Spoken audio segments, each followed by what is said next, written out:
Estarnos con Dios. Entonces, si eso es la realidad, la única realidad que existe para usted, la única, porque todo lo demás es teórico, es posible que pase, pero usted no tiene certeza ni siquiera que usted va a vivir mañana. Así que nada es cierto en la vida, todo lo tenemos acá porque Dios nos lo permite, pero nada se nos garantiza. Pero lo que sí le garantizo es que un día usted va a tener que estar delante de la presencia de Dios. Eso sí va a pasar. Y como eso es la única certeza, obviamente debe usted estar preparado, debemos estar preparados para eso. Si no lo hacemos, seremos las personas más necias, más torpes, más poco inteligentes que puedan existir, teniendo la oportunidad de prepararnos para ese suceso. No lo hacemos, no lo estamos haciendo. Así que en esta tarde yo he traído un mensaje que, como ya les dije, llama ¿qué debemos hacer para ver a Dios? Y en eso he sacado 7 puntos que voy a pasar rápidamente, uno por uno, para seguramente van a haber más, pero ¿qué debemos hacer? Seguramente hay más datos sobre esto, pero obviamente voy a tratar solo algunos puntos que me parecieron importantes. Primero déjenme orar, permítanme orar, ustedes acompáñenme en esa oración, porque yo no quiero hablar mis ideas, yo quiero hablar lo que Dios me dé. Amén. Y que ustedes me ayuden, hermanos, para que el Señor me dé la suficiente sabiduría y las palabras que necesito para compartir la palabra del Señor. Padre, yo te doy gracias por esta bendición de poder hablar a mis hermanos de tu palabra.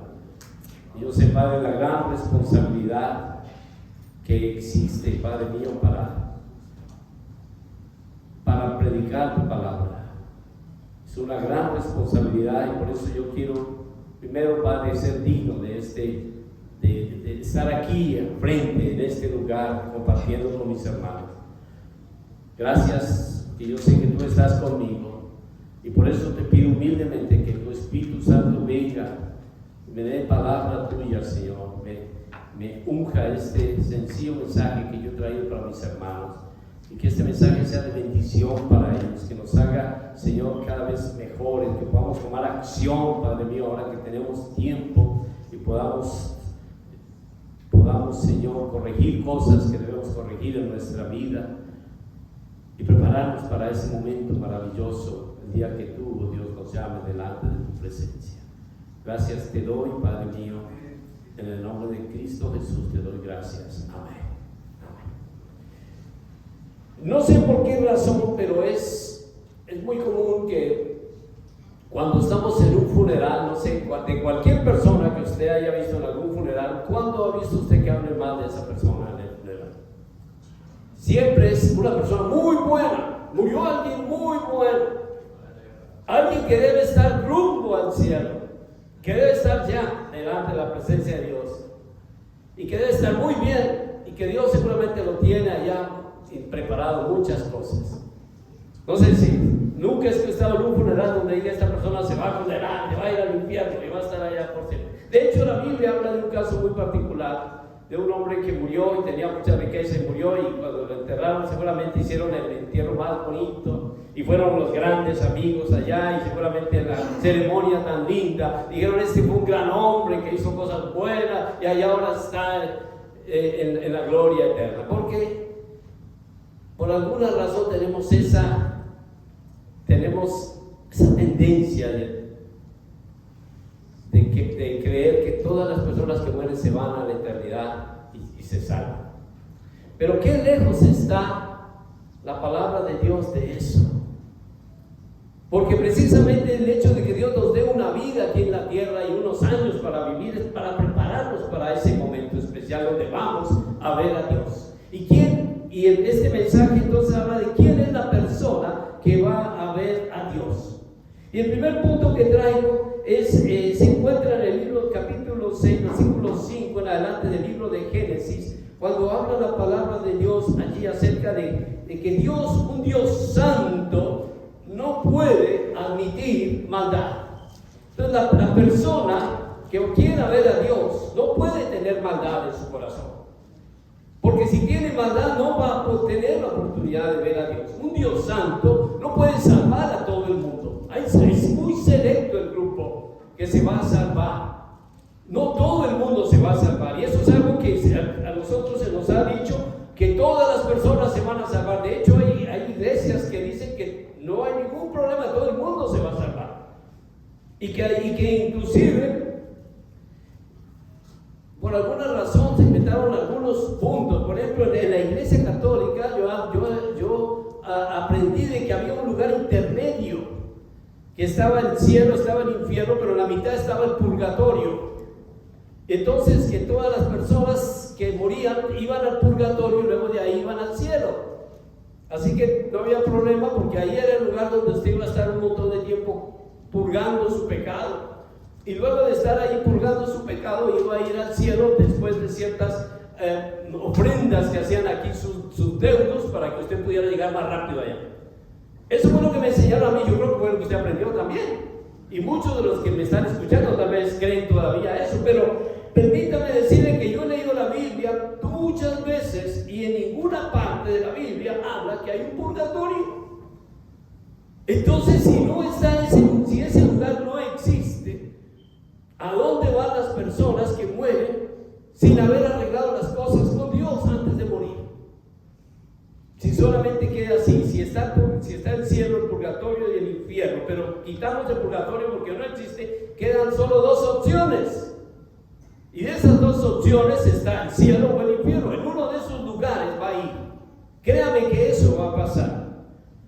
Entonces, ¿cuál va a ser el lugar a donde usted va? Porque dice la palabra de Dios que un Dios santo no admite maldad. Génesis 6:5 dice la palabra de Dios ahí. Y vio Jehová que la maldad de los hombres era mucha en la tierra, y que todo designio de los pensamientos del corazón de ellos era de continuo solamente el mal. Y se arrepintió Jehová de haber hecho al hombre en la tierra, y le dolió en su corazón, y dijo Jehová: raeré de sobre la faz de la tierra a los hombres que he creado, desde el hombre hasta la bestia y hasta el reptil y las aves del cielo, pues me arrepiento de haberlos hecho. Pero no halló gracia ante los ojos de Dios. Yo quiero que tomen en cuenta eso. Una de las razones que el hombre no va a poder ver a Dios es que Dios no puede soportar la maldad del hombre. Dice: vio Jehová que la maldad de los hombres era mucha en la tierra, y Dios se arrepintió de haber hecho al hombre. El versículo 6 dice eso. Y dijo: raeré de sobre la faz de la tierra a los hombres. Está hablando del diluvio. Cuando Dios decidió raer de la faz de la tierra a los hombres. Y si usted ha leído un poco la Biblia, se dará cuenta que verdad Dios fue tan estricto en esa vez, y se arrepintió de haber hecho al hombre a un punto donde decidió destruirlo, y mandó un diluvio donde solamente, ¿cuántas personas sobrevivieron? ¿Usted sabe cuántas personas sobrevivieron a toda esa catástrofe? 8. Noé, la esposa de Noé, 3 hijos que tenía Noé y las 3 esposas de los hijos de Noé. Fue todo lo que quedó de la raza humana. Después de haber hecho toda una cantidad de gente que todos creían que se iban a salvar, porque alguien les había dicho que se iban a salvar y que no tenían problemas, si hacían una ofrenda, un sacrificio, si iban a hacer, todos tenían en su mente que se iban a salvar, pero al final solo 8 nomás quedaron. Porque si Dios decidió destruir a estas personas y solamente 8 se salvaron, no piensen que esas personas cuando murieron fueron directo al cielo. No. Si Dios los destruyó por su maldad, definitivamente fue otro lugar donde ellos fueron, pero no fue el cielo. Y si no es el purgatorio, porque el purgatorio no existe, no tenemos que ser muy sabios en saber a dónde fueron. Así que Dios no soporta la maldad. Y si Dios ve maldad en nuestro corazón, créame que no vamos a tener la oportunidad de estar con Él. Hermano, y la catástrofe más grande en la vida de un ser humano es tener la oportunidad de estar con Dios en la eternidad y no estarlo. Perder esa oportunidad, porque la otra opción realmente es horrible, y yo no quiero hablar ahora de eso, pero créame que es de lo más terrible que le puede pasar al hombre. Es tan catastrófico que el Señor Jesús dijo que perder el alma era era como si usted hubiera hecho nada. Si hubiera ganado el mundo entero, no hizo nada. Si usted perdió su alma, que lo más valioso que usted tiene es su alma, y usted debe cuidarla, mantenerla en contacto con Dios, porque tarde o temprano Dios lo va a llamar a usted y su alma va a ir delante de Dios. Créanme. La segunda cosa, o la segundo, lo segundo que Dios no puede admitir en la vida de nosotros. Primero leímos el pecado, por eso Dios, la maldad, y a través de la maldad, y por la maldad fue que Dios destruyó a la gente en el diluvio que Él mandó. Leí que ya sabemos lo que pasó en el diluvio, cuando Noé construyó un arca y solamente 8 personas se salvaron. La segunda cosa es, Dios no puede admitir el pecado. Dios no puede admitir el pecado. ¿Y qué es pecado?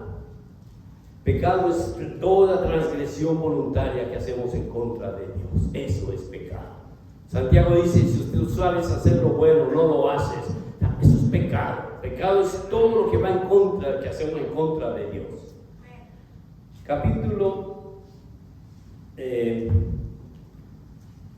Vamos a mirar ahí otra vez en el libro de Génesis. Y vamos a mirar la historia de Sodoma y Gomorra.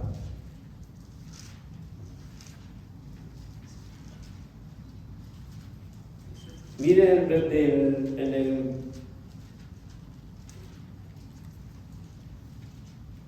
capítulo 19 del libro de Génesis conmigo, por favor.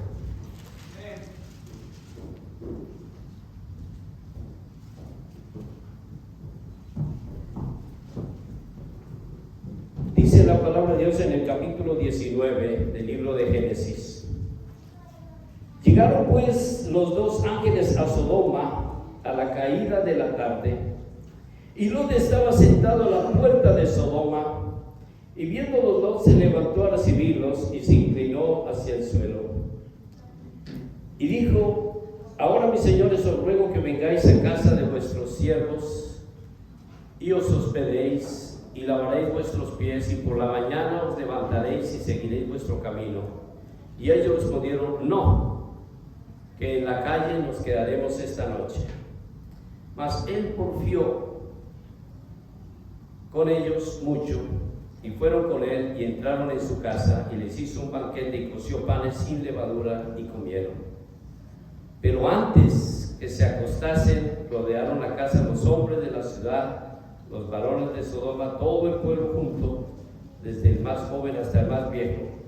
Y llamaron a Lot y le dijeron: ¿dónde están los hombres que vinieron a ti esta noche? Sácalos para que los conozcamos. Entonces Lot salió a ellos a la puerta y les cerró la puerta tras sí y dijo: os ruego, hermanos míos, que no hagáis tal maldad. He aquí ahora yo tengo 2 hijas que no han conocido varón, y os las sacaré y haced con ellas como bien os pareciere. Y solamente que a estos varones no hagáis nada, pues vinieron a la sombra de mi tejado. Y ellos respondieron: quita ya. Y añadieron: vino este extraño para habitar entre nosotros, y habrá de elegirse, pues ahora tenemos más mal que ellos.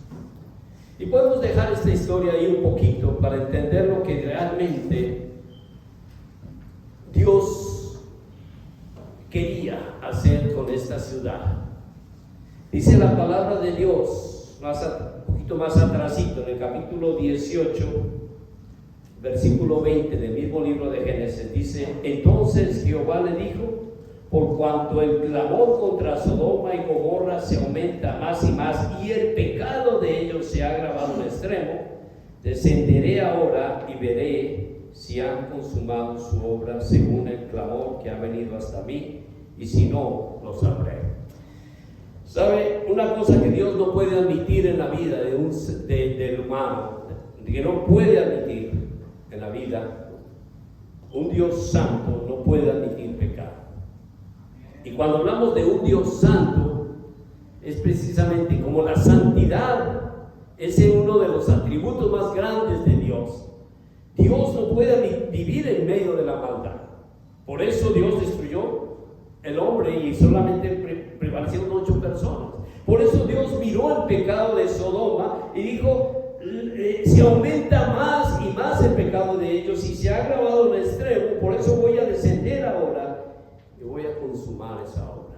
¿Sabe? Yo no sé si usted ha leído un poquito acerca de Sodoma y Gomorra, esta historia triste que pasó allí, cuando estos hombres allá, la palabra sodomita significa homosexual, ¿sí? Y Dios está en contra de la sodomía, Dios está en contra del homosexualismo, porque Él creó hombre y mujer. No es que nosotros prediquemos en contra del homosexual, es que la palabra de Dios dice que el homosexual no puede entrar al reino de Dios, porque Dios creó hombre y mujer. Eso es andar en contra de Dios. Así que, pues, yo sé que existen muchas personas hoy en día que quieren justificar sus acciones diciendo, no, Dios ama a todo el mundo, pero Dios no puede amar el pecado. La misma razón por la que Dios decidió destruir Sodoma es porque estos hombres querían inclusive abusar de unos ángeles que habían llegado allí a visitar a sacarlo de aquel lugar. Por eso Dios, no solamente por eso, Dios vio en esa ciudad tanta maldad, tanto pecado, que Dios decidió destruir aquella ciudad. Sodoma y Gomorra eran ciudades prósperas, ciudades lindas, hermosas, pero desarrollaron una cultura del pecado terrible, donde era tan común, hermano, ver el pecado que todo el mundo aprendió y vivían como si esto fuera absolutamente normal, como hoy en día ocurre. Pero Dios decidió en ese tiempo destruir la maldad, porque destruir estas ciudades, porque el pecado de ellas se había agravado en extremo. Y desgraciadamente no podemos contender con Dios. Dios es un Dios santo, no puede admitir el pecado. Y si estamos viviendo un tipo de pecado así, no podemos aspirar a que Dios abra sus brazos y dice, bueno, ya ven aquí conmigo. Porque Dios colocó pautas y dice, si quieres venir a ver, estar conmigo, si de verdad es lo que deseas en la vida, venir conmigo, una de las cosas que debes hacer es quitar la maldad de tu vida y apartarte del pecado. Debes apartarte del pecado. En el caso de Sodoma y Gomorra fue aún mayor, porque Abraham tenía ya a su sobrino Lot. Y cuando Dios le dijo a Abraham, mira, Abraham, voy a destruir Sodoma y Gomorra, Abraham pensó en Lot, su sobrino, y le dijo, Señor, vas a destruir esa ciudad habiendo 50 personas buenas allá. Y Dios le dijo a Abraham, no hay 50 buenos allá, no hay. Entonces Abraham dijo, bueno, ¿y qué tal que haya 40? Si hay 40 buenos allá, justos, hombres buenos, vas a destruirlos porque hay 40 buenos allá y se van a morir esos inocentes también. Y Dios dijo, no, esos 40, por 40 buenos, por 40 justos, no voy a destruir a Sodoma y Gomorra. Y entonces volvió a hablar, dijo, bueno, ya empecé a hablar, ahora voy a seguir. Gracias, hermano. Ahora voy a seguir. ¿Qué tal que hayan 30 buenos allá? ¿Por 30 buenos? 30 buenos, 30 inocentes, y vas a destruir todas 2 ciudades grandes con esos 30 justos. Y Dios le dijo a Abraham, pues que no hay 30. Y Abraham siguió, bueno, y si hay 20, ya estaba un poquito más tranquilo. Y le dijo a Abraham, no hay 20. Y volvió a hablar, bueno, ¿y si hay 10? ¿Qué tal si hayan 10 allá buenos? ¿Y lo vas a destruir estas 2 ciudades con 10 justos buenos allá? Y Dios le dijo, no hay 10 tampoco. Nadie estaba allá que no se hallara en el pecado. Y fue la razón que Dios decidió destruir esta ciudad. No porque Dios hubiera querido, pero es que la maldad de esta ciudad, de esta gente, el pecado de esta gente se había agravado al extremo que Dios decidió traer de la faz de la tierra a estas 2 ciudades. Así que, hermano, una de las cosas que Dios no puede admitir es el pecado. Y si hay pecado en su vida, créanme, no va usted a tener la oportunidad de ver a Dios. Si es la verdad, si es lo que usted quiere hacer cuando usted muera, ir delante de la presencia de Dios, va a tener que corregir esto si esto está ya en su vida. Y es la oportunidad que usted tiene ahora de hacerlo. Esa es la razón que Dios le da a usted la vida. Esa vida que tiene es para que se ponga cuentas con Dios, para que cuando usted se vaya a vivir la verdadera vida que Dios tiene para usted, porque esta vida es cortica, muy, muy cortica comparada con la eternidad que vamos a vivir en el reino de Dios. Pero para estar allá necesitamos quitar la maldad de nosotros y apartarnos del pecado. Lo contrario, no vamos a poder estar allá. Así nos hayan dicho todas las historias que nos hayan dicho, así hemos entrado a la iglesia que nos haya dicho, aquí sí se puede, o allá usted tranquilo, que aquí tenemos arreglado todo con Dios, y usted no entra a nuestra iglesia y solo todo está tan bien arreglado que usted cuando se bautiza en esta iglesia ya inmediatamente está su nombre listo para que usted cuando muera, no importa lo que haya hecho, usted va a ir al reino de Dios. Porque hay iglesias que predican eso, para aumentar su gente, claro, para atraer a la gente y llenarse los templos y decir aquí sí hay un grupo grande, pero un grupo grande que cuando mueran no van a ver la gloria de Dios y que han ganado. Dice en el capítulo 19, versículo 24 del libro de Génesis, otra vez, lo que Dios hizo. Génesis 19, 24. Miren realmente lo que Dios hizo. Jehová hizo llover sobre Sodoma y sobre Gomorra fuego y azufre, y de parte de Jehová desde los cielos. O sea, Dios no solo dice, cuando Él dice, siempre cumple. Dios es un Dios de palabra. Josué, una de las cosas que le dijo Josué al pueblo de Israel era, mire, todo lo que Dios nos prometió lo cumplió. Nos dijo que nos iba a dar ni una sola palabra. Lo que Dios nos prometió se dejó de cumplir. Ahora falta que nosotros, ¿qué vamos a hacer? Si vamos a seguir sirviéndole, ¿ustedes qué van a hacer? Estaba diciendo Josué al pueblo. ¿Qué van a hacer? Si le van a servir a los dioses de los amorreos en la tierra que habitan, o a los dioses que están afuera de estos contornos en donde están ustedes habitando, pero lo que es yo y mi casa voy a servir, vamos a servir a Dios. De aquí en adelante ustedes van a tener que escoger a quién van a servir. Y eso realmente es lo que Dios está diciéndole a usted. Dios le ha cumplido a usted tanto, le ha dado tanto y le ha mantenido su palabra, pero va a llegar un momento que como Sodoma y como el castigo de Dios va a caer sobre los cielos. Y destruyó esas ciudades, dice, y toda aquella llanura y todos los moradores de aquellas ciudades y el fruto de la tierra, todo acabó, todo fue destruido por la mano de Dios. Entonces un Dios santo no admite pecado. A ver, otra cosa, número 3, un Dios santo no admite infidelidad. Cuando habla de infidelidad es la infidelidad suya hacia Dios. ¿Sí? Números 14, 26. Números 14, 26. Miren lo que dice la palabra de Dios ahí. Números 14, 26. Amén. Dice: y Jehová habló a Moisés y a Aarón diciendo: ¿hasta cuándo oiré esta depravada multitud que murmura contra mí? Las querellas de los hijos de Israel que de mí se quejan.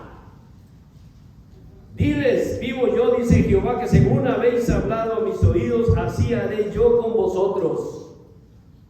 En este desierto caerán vuestros cuerpos, todo el número de los que fueron contados de entre vosotros de 20 años arriba, los cuales han murmurado contra mí.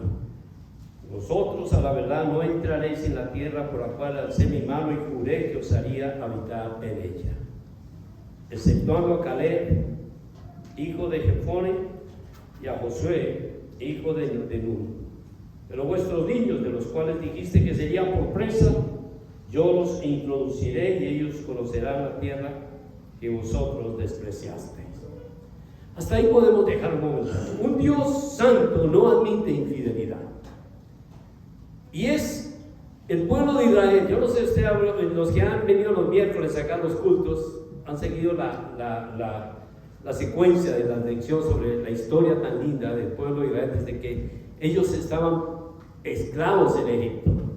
Y desde allá Dios le dijo: voy a sacarlos de allí y los voy a llevar a un lugar especial, una tierra que fluye leche y miel, una tierra preciosa, una tierra que ustedes van a habitar y que ustedes van a ser dueños, y los voy a librar de la esclavitud y ustedes van a ser mi especial tesoro, ustedes van a ser mi pueblo.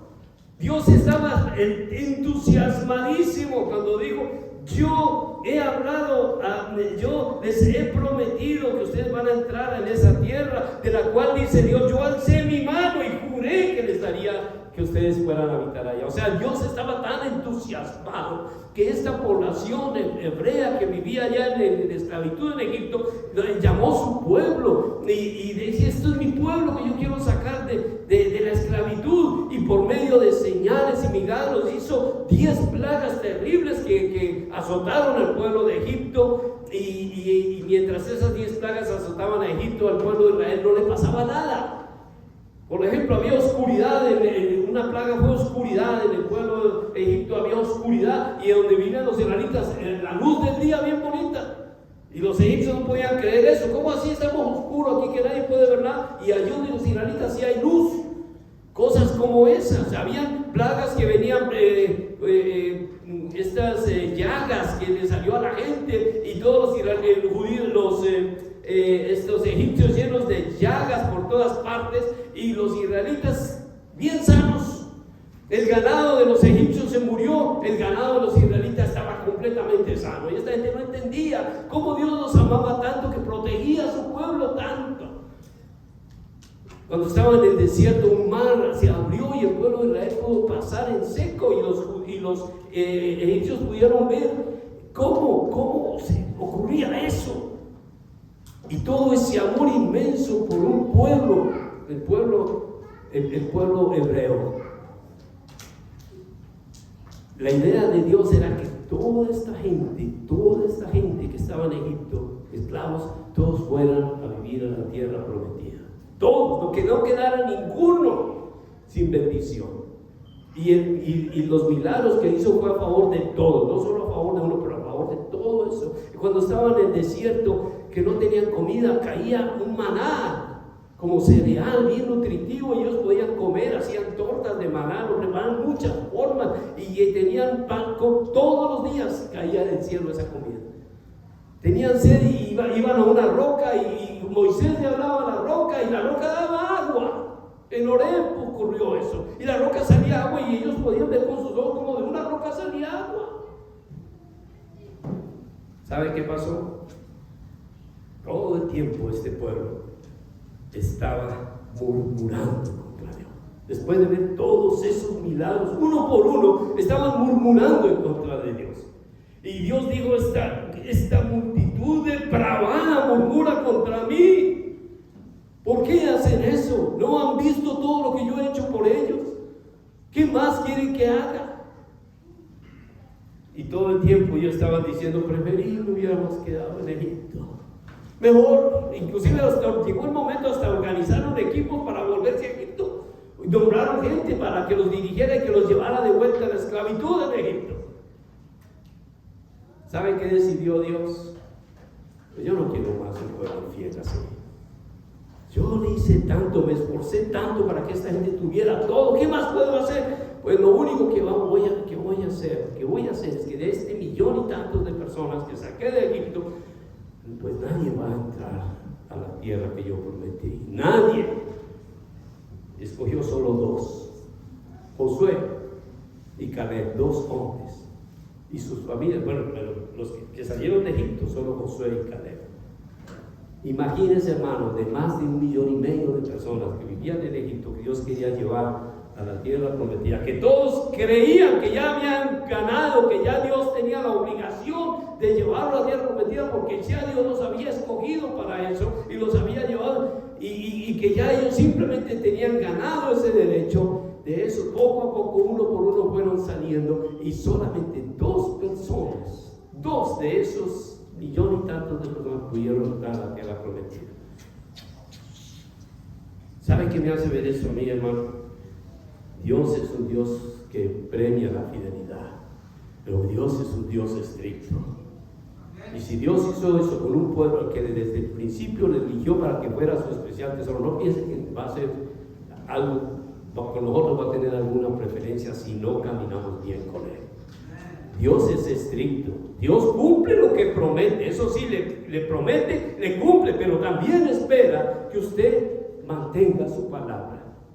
Y si no lo hace, pues con mucho dolor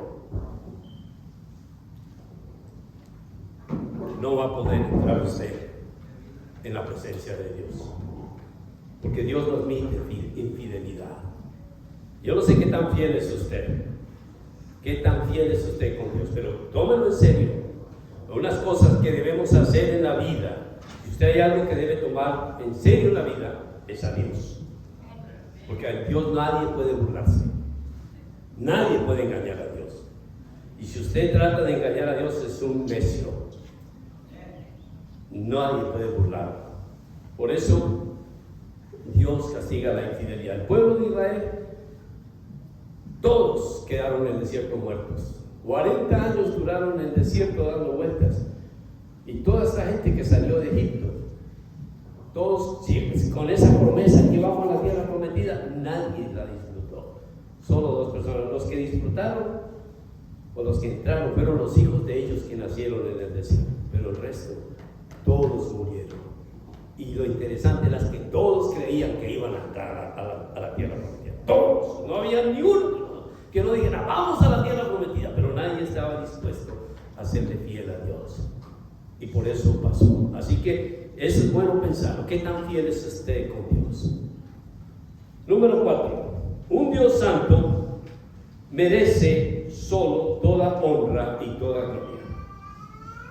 Esa parte es importante, porque un Dios santo, yo me pongo a pensar, ¿por qué razón Dios fue tan estricto con la gente cuando el tiempo del diluvio? ¿Y por qué razón fue Dios tan estricto con Sodoma y Gomorra? ¿Y por qué razón fue Dios tan estricto con el pueblo de Israel?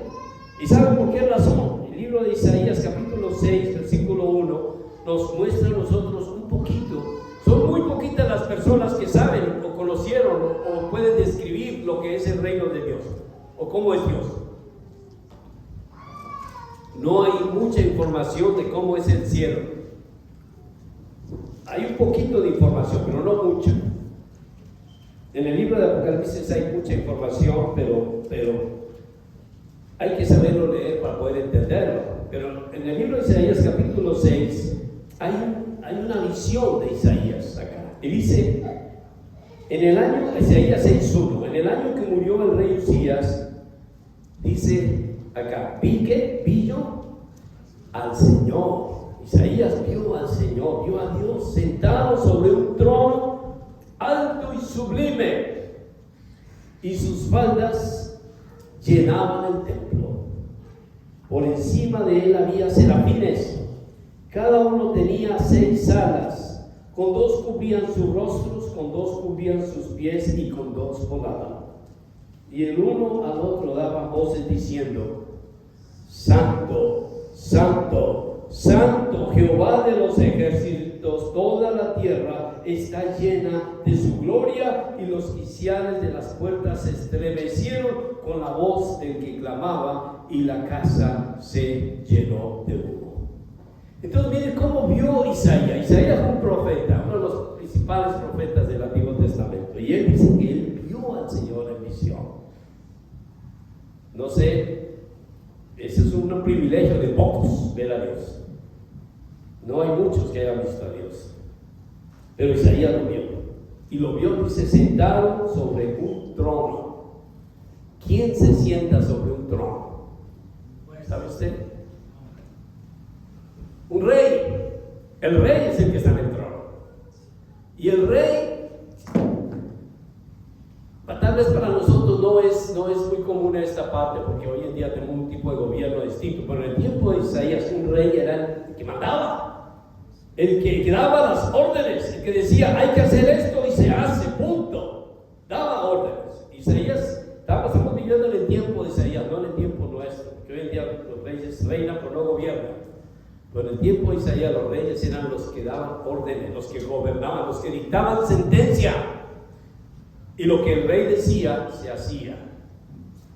Y vio Isaías a Dios, al Señor, sentado sobre un trono alto, sublime, y sus faldas llenaban el templo. Dice que había serafines allí, que tenían 6 alas, con 2 cubrían sus rostros, con 2 cubrían sus pies, y con los 2 volaban. y el uno al otro daban voces diciendo: Santo, Santo, Santo es el Dios de los ejércitos, toda la tierra está llena de su gloria. Esta fue una tremenda visión que el hombre tuvo, y realmente yo me imagino que él no se explicaba qué era todo esto, y la grandeza que estaba allá era más allá de su entendimiento. Pero una de las cosas que dice es que los quiciales de las puertas se estremecieron con la voz del que clamaba, y la casa se llenó de humo.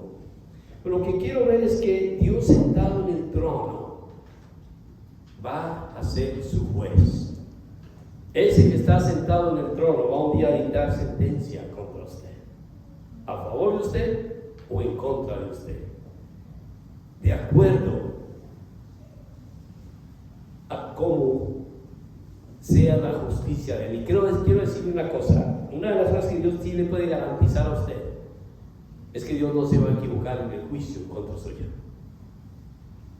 Porque los jueces y los reyes, muchos mandaron a la muerte a personas que no merecían morir, y perdonaron personas que sí merecían ser castigadas. Pero Dios no puede equivocarse cuando dicte sentencia contra usted, porque Él sabe exactamente lo que usted y yo merecemos.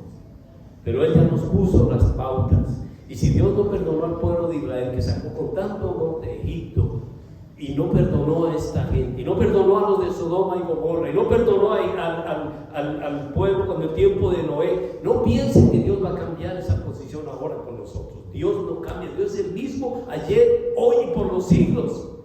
Es el mismo Dios, amoroso, justo, lleno de amor, que así como al pueblo de Israel le digo: ustedes van a ser mi especial tesoro. Es las mismas cosas que Dios nos está diciendo. Yo quiero que ustedes sigan conmigo. Yo quiero que ustedes anden conmigo. Yo estoy proveyendo solución a ese problema del pecado y la maldad que ustedes tienen.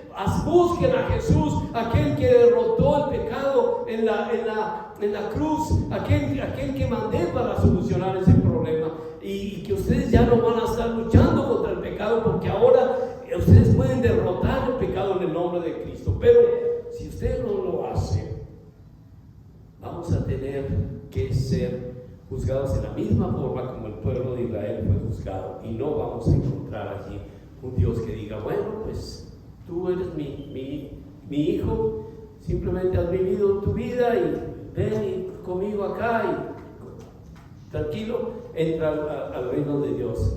Porque para buscar el reino de Dios, encontrar el reino de Dios, es fácil encontrarlo, pero debemos saber que para eso es que nos debemos preparar aquí en la tierra. Y una de esas preparaciones es tomar a Dios en serio, llegar a su palabra, buscar a ese Cristo amoroso que nos perdonó y ser fieles a Dios, apartarnos de la maldad, apartarnos del pecado y vivir una vida de acuerdo como Dios quiere que vivamos. No es tan difícil.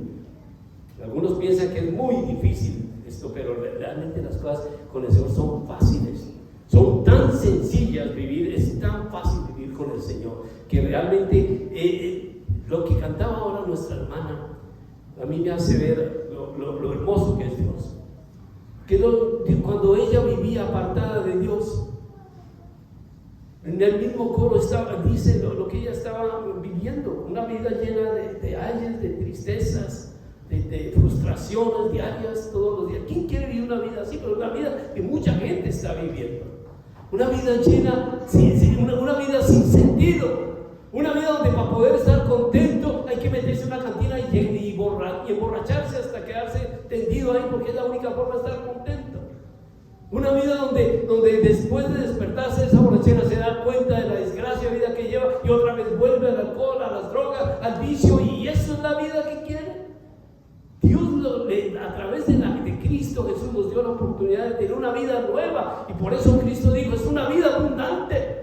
Una vida llena de paz, de esperanza, una vida llena de alegría, una vida llena de propósito. Entonces, mire, Dios con esa vida llena de propósito, para que usted sea feliz, para que usted esté contento, esos años que Dios le ha dado aquí en la tierra, Él le ayuda a prepararse para que cuando usted llegue a la presencia de Dios pueda abrir los brazos y abrazar a ese ser que lo ama tanto. Pero si usted aquí está en rebeldía contra Dios y mantiene su maldad, se mantiene su pecado, ¿cómo espera usted llegar a Dios y abrazarlo cuando usted mismo ha estado en rebeldía desde acá? ocurrir, va a ser algo bien diferente, bien duro, y que realmente el Señor dice, allá va a ser el lloro y el crujir de dientes. Allá va a encontrar usted que todo lo que el hombre siembra, eso también recoge. Entonces, un Dios santo merece la honra y la gloria. Un Dios santo merece que usted diga santo, santo, santo, y lo alabe de corazón. ¿Por qué cree que nosotros la mitad del servicio que tenemos acá, la mitad del servicio, ¿en qué lo ocupamos? En cantar. Amén. Cuando usted viene, cante al Señor, pero cuando usted canta a Dios es diferente que cuando usted canta en su casa haciendo los quehaceres, o cuando está en su casa o en su trabajo cantando. Es diferente, porque aquí le está dando la honra y la gloria a Dios, está cantándole a Él, está adorando al que vive por siempre. Por eso la adoración es parte de su culto a Dios. Por eso cante a Dios de corazón, cierre sus ojos, siente esa alabanza al Señor. El pastor Oscar Carlos dice, si usted se canta de verdad, Dios se goza de verdad, porque es de verdad que disfrutamos esa comunión. Y yo sé, muchas veces Dios viene y nos confirma ese amor inmenso que tiene por nosotros, y nos levanta ese ánimo y nos dice, aquí estoy contigo, juntos vamos a salir de esto, porque Él está allí. Pero hay que reconocer que Dios es santo, y si usted no está dispuesto a reconocer esa santidad y ese amor a Dios, nunca va a poder, jamás va a poder usted ver a ese Dios maravilloso. El punto 5, ya vamos a terminar. Un Dios santo mora en medio de la alabanza y la adoración celestial. Apocalipsis capítulo 4, lea conmigo allí por favor. Apocalipsis 4, va a encontrar allí algo bien bonito, hermano, que Dios tiene para usted. Apocalipsis 4, porque este fue otra de las experiencias bonitas. Uno de los que vio a Dios fue Isaías, que vio una visión especial. Pero en Apocalipsis capítulo 4, versículo 4, va a encontrar usted también allí el apóstol Juan hablando acerca de Dios. Dice, después de esto, Apocalipsis 4,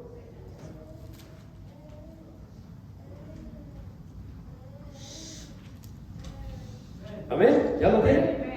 Bueno, dice, lee conmigo el versículo 1. Después de esto, miré, y he aquí una puerta abierta en el cielo. Y la primera voz que oí como de trompeta hablando conmigo, dijo, sube acá y yo te mostraré las cosas que sucederán de estas después. ¿Sí?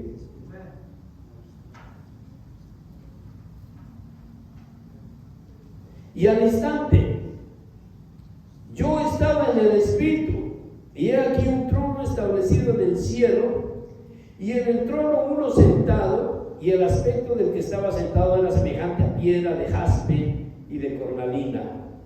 Y había alrededor del trono un arco iris semejante en aspecto a la esmeralda, y alrededor del trono había 24 tronos, y vi sentados en los tronos a 24 ancianos, vestidos de ropas blancas con coronas de oro en sus cabezas, y del trono salían relámpagos y truenos y voces, y delante del trono ardían 7 lámparas de fuego, las cuales son los 7 espíritus de Dios.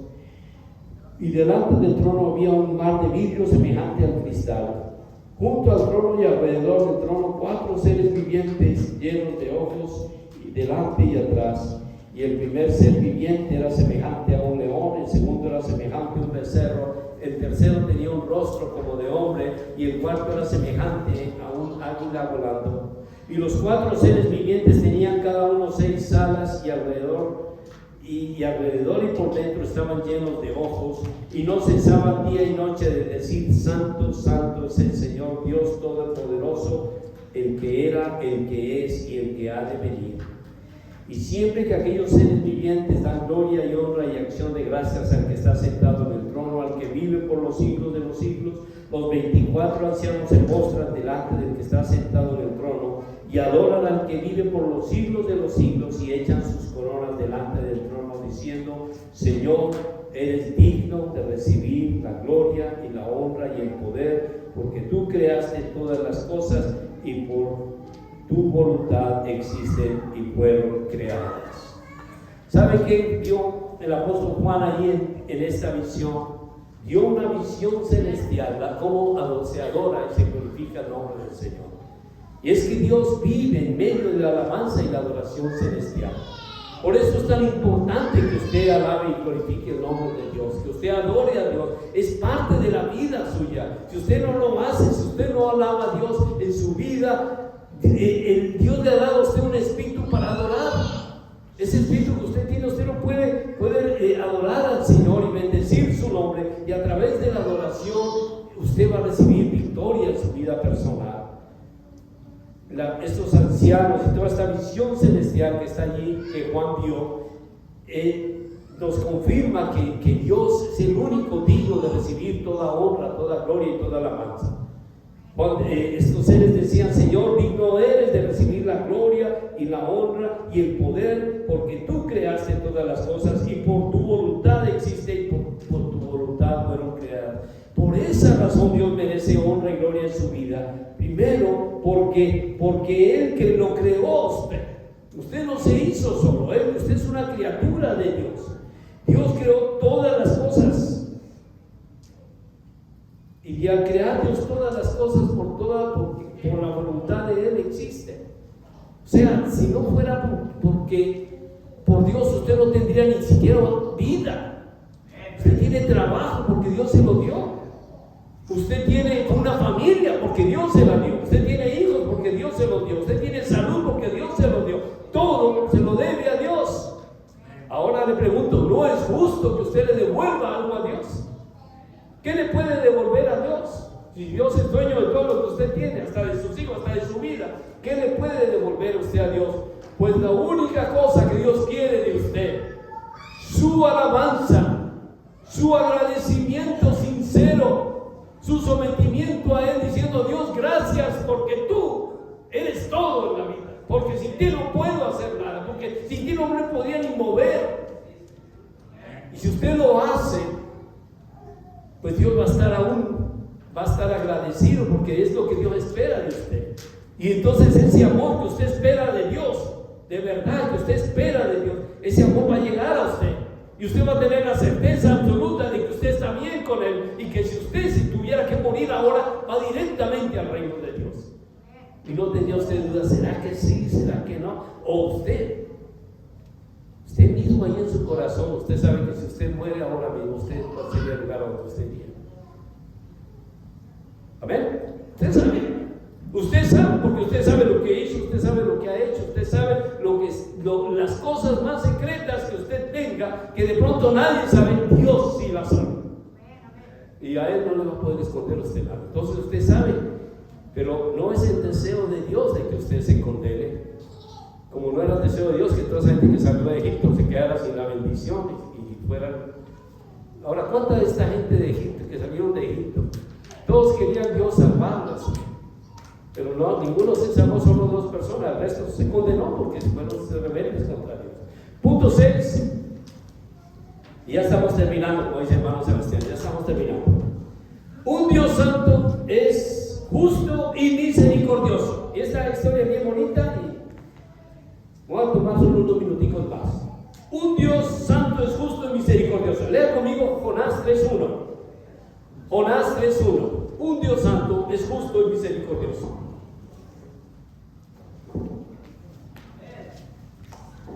Jonás 3:1 dice la palabra de Dios: vino palabra de Jehová por segunda vez a Jonás diciendo: levántate y ve a Nínive, aquella gran ciudad, y proclama en ella el mensaje que yo te diré. Y se levantó Jonás y fue a Nínive conforme a la palabra de Jehová, y era Nínive, es una ciudad grande en extremo, en 3 días de camino. Y comenzó Jonás a entrar por la ciudad camino de un día, y predicaba diciendo: de aquí a 40 días Nínive será destruida. Y los hombres de Nínive creyeron a Dios y proclamaron ayuno, y se vistieron de cilicio desde el mayor hasta el menor. Dios es un Dios misericordioso. Más misericordioso que Dios no existe nadie. Pero el hecho de que Dios sea misericordioso no quiere decir que tiene que salvar a todo el mundo. Él le da oportunidad a todo el mundo. Eso sí, no hay una sola persona que no tenga la oportunidad de salvarse. Dios se la da. Y en este caso nos muestra la palabra de Dios lo que Dios había decidido. Había una ciudad llamada Nínive y el pecado era tan grande, el pecado fue tan inmensamente grande que llegó a los oídos de Dios. Y Dios decidió hacer lo mismo que había decidido en el diluvio, destruir la gente. Dios había decidido hacer lo mismo que hizo con Sodoma y Gomorra, destruir esta gente por su maldad, por su pecado, pero siempre quería darles una oportunidad. La gente de Sodoma y Gomorra tuvieron la oportunidad de arrepentirse y no se arrepintieron. La gente en el diluvio vieron a Noé durante más de 100 años construir un arca, porque esa arca era donde ellos se iban a estar después, en el momento de que todo se inundara. Y todos en lugar de pronto, en lugar de creerle a Noé, se burlaron de Noé por hacer un arca donde no había agua. Sin embargo, al final llegó el momento en que dijo Dios, se acabó. Y Dios había decidido destruir a Nínive por su maldad, por su pecado, por todo lo que esta gente estaba haciendo en contra de Dios. Pero también le estaba dando una oportunidad. Y mandó un predicador llamado Jonás, un profeta. Algunos ya hemos leído esto porque hemos predicado sobre Jonás. Pero lo interesante de esto es que Jonás fue a Nínive allá y él se fue y predicó diciendo esto: de aquí a 40 días Nínive será destruida. Ese era el mensaje de Jonás, ¿no? Un mensaje, no era muy elocuente Jonás para hablar, me imagino, ¿no? Fue un mensaje diciendo arrepiéntanse, busquen a Dios. Miren, no, Dios, de una vez Jonás dijo: Dios nos va a destruir a todos ustedes por ser tan malos, por su pecado, por andar ustedes como están. Ustedes van a ser destruidos por Dios y van a ver lo que les va a pasar por ser tan malos y por ser tan pecadores. Ni siquiera les habló de la misericordia de Dios, solo les habló que Dios iba a destruir esa ciudad por su maldad. Pero que cuando esta gente escuchó el mensaje de la palabra, mira el versículo 5, dice: los hombres de Nínive creyeron a Dios. O sea, ¿qué creyeron? Le creyeron a Jonás, que ese mensaje de que Dios iba a destruir esa ciudad. ¿Y qué hicieron ellos? Proclamaron ayuno, se vistieron de cilicio desde el menor hasta el mayor de ellos. ¿Sí? Y dice el versículo 6: y llegó la noticia de este hasta el rey de Nínive, y se levantó de su silla, se despojó de su vestido, se cubrió de cilicio, se sentó sobre la ceniza e hizo proclamar y anunciar en Nínive por mandato del rey de sus grandes, diciendo: hombres y animales, bueyes, ovejas, no gusten cosa alguna, sino que se les dé alimento ni beban agua. No se les dé alimento ni beban agua, sino cúbranse de cilicio hombres y animales, y clamen a Dios fuertemente, y conviértase cada uno de su mal camino de rapiña que hay en sus manos. Quién sabe si se arrepentirá Dios y se apartará del ardor de su ira, y no pereceremos. O sea, esta gente de verdad se arrepintió, porque Jonás se fue a predicar y esta gente escuchó y nos van a destruir, vamos a morir, Dios nos va a castigar. Y esta gente comenzó a ayunar. Dice que el rey mismo se vistió de cilicio, proclamó ayuno de 3 días en aquella ciudad. Ni siquiera los animales comieron nada. Un ayuno total de toda la ciudad, y la gente de verdad se arrepintió. Se vistieron de cilicio y ceniza y le pidieron perdón a Dios por su maldad y su pecado. ¿Y qué pasa cuando uno le pide perdón a Dios de corazón? Una ciudad tan mala como era Nínive.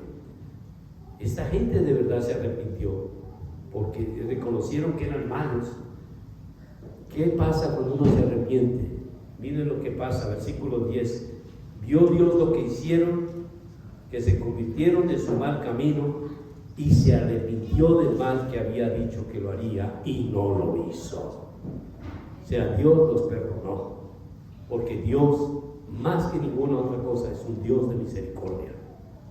Es cierto que Dios es un Dios de castigo, y el que delante de Dios, el que es justo, él va a recibir el justo castigo que requiere, que necesita. La justicia de Dios no va a ser completamente infalible para usted. Usted no va a recibir ni más ni menos de lo que usted merece delante de Dios. Pero cuando usted realmente le demuestra a Dios que usted está arrepentido y que quiere arreglar las cosas correctas, los brazos de Dios están así abiertos para aceptarlo. Y por eso la ciudad de Nínive no fue destruida, sino que ellos se arrepintieron en un gran avivamiento en aquella ciudad donde todo el mundo empezó a buscar a Dios de corazón. Porque Dios también vio que ellos eran sinceros, ¿no? Delante de Dios no se puede fingir. Así que Dios vio en ellos sinceridad y no los destruyó. Y por último, ¿quién entonces podrá estar delante del Señor? Porque un Dios, recuerda que Dios, un Dios santo, no puede admitir maldad. Un Dios santo no puede admitir pecado. Un Dios santo no puede admitir infidelidad. Un Dios santo habita en medio de la alabanza de su pueblo. Merece honra y gloria por siempre. Pero ese Dios santo, un Dios santo, también es misericordioso. Y si usted realmente busca a Dios de corazón, Dios lo va a perdonar y le va a dar una segunda oportunidad ahora que tiene tiempo. Entonces, ¿quién podrá estar delante del Señor? ¿Quién es esa persona que va a ver a Dios? Porque el título de este mensaje es, ¿recuerda el título del mensaje?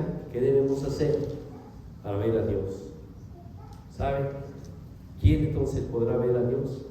Salmo 24. ¿Quién subirá al monte de Jehová? ¿Quién va a poder ver a Dios? Podemos hacer así en paráfrasis. ¿Quién estará en su lugar santo? ¿Sabe? El lugar santo es el lugar donde está la presencia de Dios, donde usted y yo un día vamos a ir delante de su presencia. Esperamos vernos allá y realmente empezar a gozar la vida de verdad como Dios quiere que la disfrutemos. Pero ¿quién va a estar allá? ¿Quién es? Dice el salmista en el Salmo 24: de limpio de manos y puro de corazón, el que no ha elevado su alma a cosas vanas ni ha jurado el engaño, él recibirá bendición de Jehová y justicia del Dios de salvación. Tal es la generación de los que le buscan, de los que buscan tu rostro, oh Dios de Jacob. ¿Quién podrá ver a Dios? El que tiene sus manos limpias, que puede decir: Señor, mira mis manos, tú me conoces, tú sabes que yo he sido lo que yo soy y yo estoy bien contigo. El que tengo mi corazón puro. Poder decirle a Dios eso. Podemos vivir una vida sin andar pecando, hermano. Dios nos dio esa oportunidad. No es necesario andar de pecado aquí y allá. Eso nos aparta. Cada vez que usted peca, está apartándose de Dios más y más.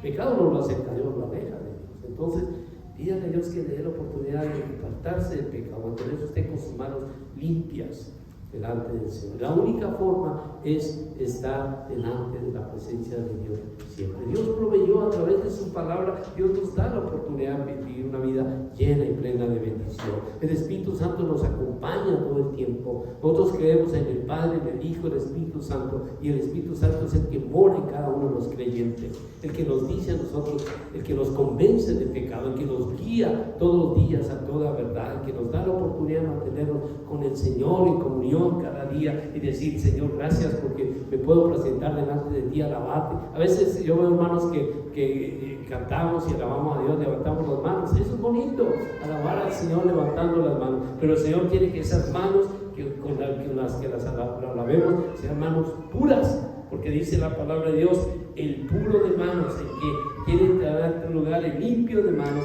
y puro de corazón. Aquel que alaba a Dios debe saber que lo está alabando de verdad, con su corazón, porque Dios merece toda honra y toda gloria, y esa alabanza debe ser sincera delante del Señor. Y es fácil cuando nos sometemos al Señor. Deje que Dios sea el dueño de su vida y deje que Dios lo ayude y lo levante y lo mantenga siempre. Porque acuérdese un día, mi hermano, usted un día va a ver a Dios.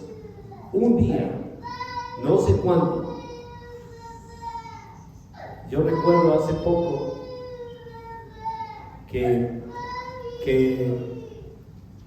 estaba con un amigo y ese amigo me decía: ¿cuándo será que pasan estas cosas?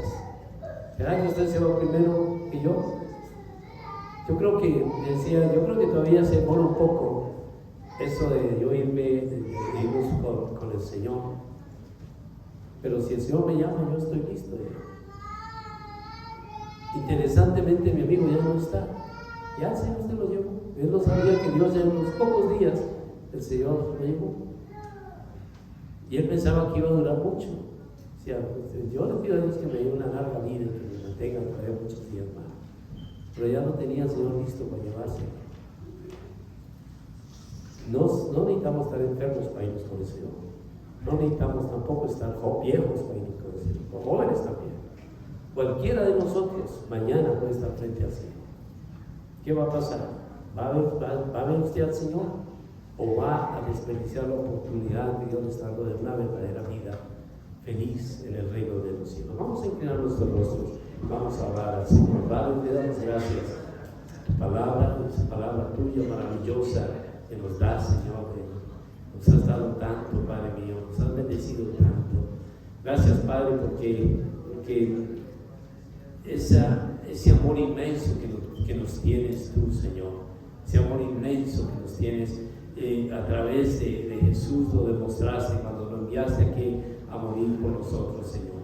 Estamos celebrando estos tiempos de Navidad y te damos gracias por esa bendición maravillosa de poder recibir esta Navidad como el regalo más hermoso que un ser humano pueda recibir, regalo de la eternidad a través del sacrificio hermoso y desinteresado que Jesús hizo por nosotros cuando nos amó tanto, que nos cambió tanto, Señor, nos dio una vida tan maravillosa, tan hermosa, que no hay nada más hermoso que lo que Jesús ha hecho por nosotros. Gracias por ese amor inmenso, oh Dios, gracias por demostrarnos que nos amas, y gracias, Padre, porque ese amor inmenso, Padre mío, es lo que nos motiva a nosotros ahora a seguir contigo. Sé que aquí hay muchas personas ahora que tienen en su corazón una meta, y esa meta es estar contigo, es vivir contigo, Señor, siempre. Que cuando tú, oh Dios, nos llames, estemos listos y prestos a irnos contigo a la eternidad.